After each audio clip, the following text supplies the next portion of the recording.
iska adkayso intaad gala kulmayso hawdka. Hadalkani waa niyad dhiskii ugu xeesha dheeraa sooyaalka. Haddii ay kugu adkaadaan waayuhu, dadkuna ay kaa durkaan, sawiro nebiga oo ku leh adkayso intaad gala kulmayso hawdka. Haddii aad xanuunsato oo aad noqoto tamar laawe, sawiro nebiga oo ku leh adkayso intaad gala kulmayso hawdka.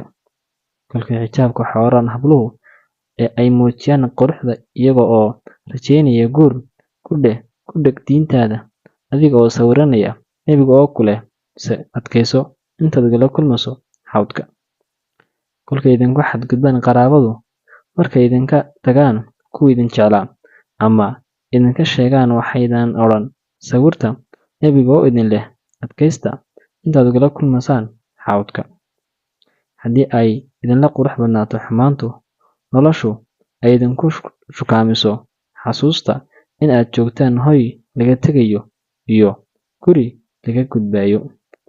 Noloshiinna oo dhanna xasuusnaada adkaysta intaad gala kulmaysaan hawdka.